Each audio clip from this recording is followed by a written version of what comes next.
So the first time I went to Kenya was in 2010. I remember thinking, this is not going to be that big of a deal. I've done other mission work. Africa is just, I don't know, going to be like on my list next, I guess. I don't know.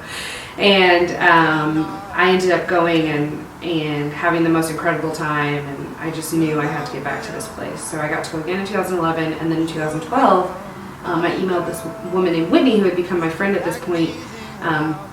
Her and her husband were running a nonprofit called Tinder Society, and I think it was like December of 2011, and I said, hey, I just like have to get back to Kenya. Like, I remember being at my work desk, like frantically typing, like, I have to get back to Kenya this summer. Can you figure out a way for me to be there for 2 months? Like, find me something to do. And she said, yeah, hold on, let me get you some stuff. And it was so sweet. She sent me an email immediately with like 3 different options I could do. And I remember thinking, I'm not really feeling those 3. But I didn't want to say that because I didn't want to like seem ungrateful. I just prayed about those 3 and they just didn't feel right.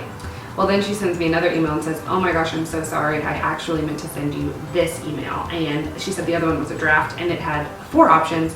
And the 4th option was to stay with a family all summer that ran an orphanage, and they had a school across the street that I could work at and do devotionals with the kids at night. And I said, done, absolutely, that's where I want to go.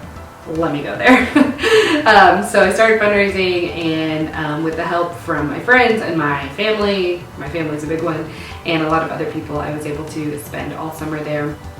And it truly was the most incredible 2 months I think I've probably ever had and will ever have, because I was alone. Every other trip I had been with people, people from America.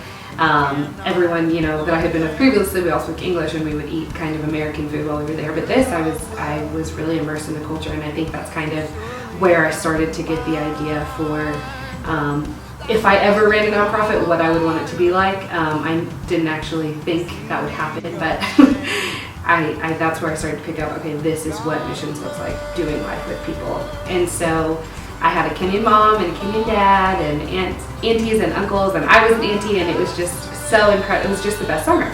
So the last week that I was there, my Kenyan dad sat me down, and he's a serious guy, no nonsense kind of dude, and he said, Christina, I have plans for the future, and I want to do this and this and this, and he listed off all these incredible projects, and he said, but I know that you're a psychology major, or you take psychology in college, and he said, I want to start a rehab center. And I said, wow, that's awesome, that's incredible, I didn't know that was such a problem. And he said, yeah, alcohol and drugs are a big problem, I want to help eradicate that. Oh my gosh, that's so great. He was like, do you want to run it? Do you want to like fundraise for it and take on this project? And I remember being like, I was 23, and I remember being like, I'm sorry, excuse me, what did you just say? Really being terrified of that thought, and just being like, okay, that's cool, in my mind, like really like freaking out. So, we talked about it a little bit, and then I came back to the States, and I think it was like a month or 2 later, I was texting one of my friends about it, and she was really hyped on fundraising for it, so I was like, all right, let's do it. So we started fundraising for it, and the spring after that, it's about 8 months later, in April, my Kenyan dad passes away. And it was a pretty heartbreaking blow, because I just saw this vision together, just getting to do this with him, and the thought that I wouldn't was really scary. And then it was like, wait, how can this even happen without him now? And I just knew, oh my gosh, now it has to happen. We have no choice. And so we went back that summer, me and 2 other girls, and we got to see them a little bit, and it was really good. So the following year, so now it's January of 2014, I go for 2 months I go for 2 weeks on my own, and I just want to spend some time there and just hang out with my Kenyan mom and just kind of just look at life, and I visit the rehab center plot that we have. We haven't really done anything there, we just have a plot, and I spend time with the kids, and I just knew in that moment, okay, we have to start a nonprofit, we have to get serious about this. So within a matter of months, literally we start a nonprofit, a team gets together, and I plan a trip to Kenya for 15 other people, 16 including myself. It was probably not my smartest idea, but it worked out pretty well. So we get to, we get to just do all these fun things and these fundraisers and all these events and stuff like that. And it was truly like magical just seeing this whole community of people come together for what is now One Love His Love. There were many different stressful things that we had to go through to get that, but it is that. And so we take the team and we get to break ground, and it was such an incredible 2 weeks. It was definitely overwhelming. I remember as the leader of the trip being like, what was I thinking? I'm only 24 and all these people are looking at me like I'm supposed to be their mother. But everything worked out. It was okay. We only had one person get sick, which I think is monumental. So fast forward to this year, or really last year, 2015, we decided that we weren't going to take a team and that I was just going to go on my own.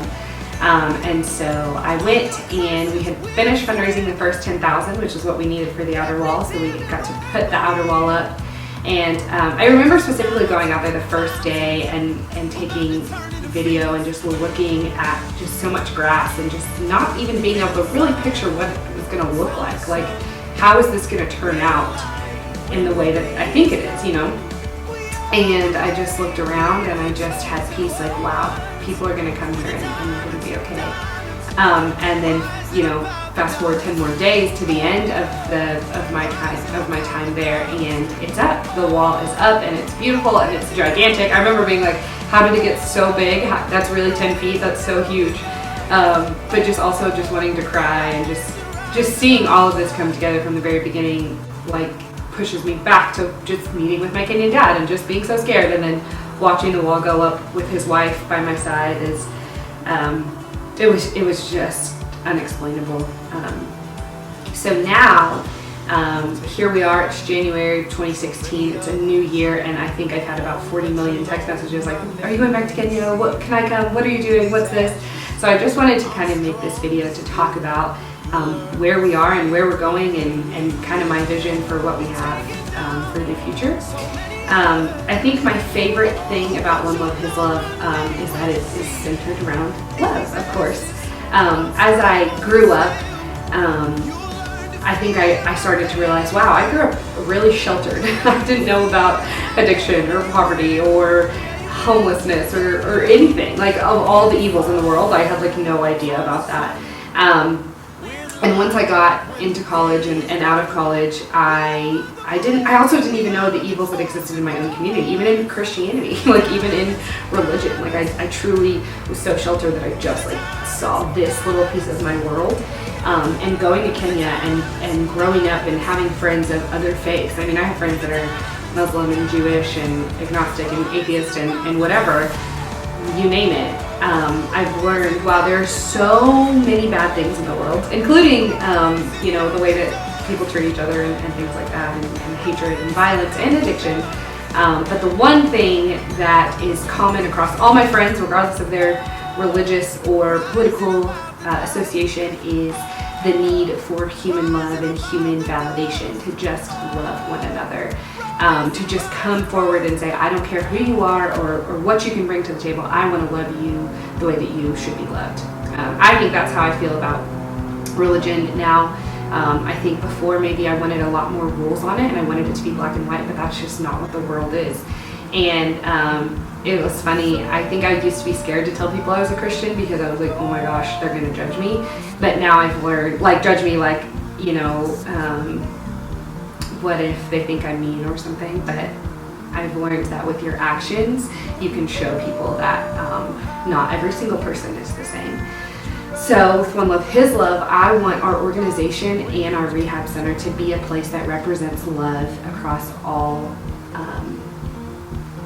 across the board. That no matter who you are, we're not going to love you so, you know, you'll do life exactly the way we do it. We're going to love you because you deserve to be loved, because you're a human being. And I think that's also the cool part about addiction, is you can't like go into an AA meeting or a rehab center and say like, I'm fine. Like, you have to admit that you're not okay, which I just think is so cool, because as humans, if we can just do that with one another, if we can just admit that we're not okay, we can kind of find common ground in that story and we can kind of grow together through it. And if that's not beautiful, I mean, what is, you know? So I just think that's really cool. I think that's what I love so much about a rehab center, is that we just get to accept our faults and love each other through it. So that's kind of my vision for One Love His Love this year is to just like love people where they're at, and not with kind of qualms behind it. Not to say like, okay, I'm gonna love you so you'll believe this, and so you'll live like me, and so you'll do this. I'm just gonna love you because you deserve it. Because you deserve it, and you're human, and life is hard. So let's work through this together. And going forward in One Love His Love, we just want to raise money for that. We want to raise money for that rehab center, to be founded on love and to be worked through love, and to just that be the constant environment of that. And I hope you'll support us. We have t-shirts and jewelry and so many things that we're going to be selling, and new information about upcoming trips will be available soon. Just to be patient. And if you feel like it, we would love just a donation. That would be great. But if not, we would just love to be in your thoughts. That is really our biggest thing. So yeah, that's all I have to say. And thanks for supporting us over the past 2 years. It is going to be our 2-year anniversary of founding in like a month. I think our official, or 2 months, I think our official file date is March 15th. So with the state of Texas. So that's kind of exciting. Happy 2-year anniversary to us. Thanks for supporting us now and in the future.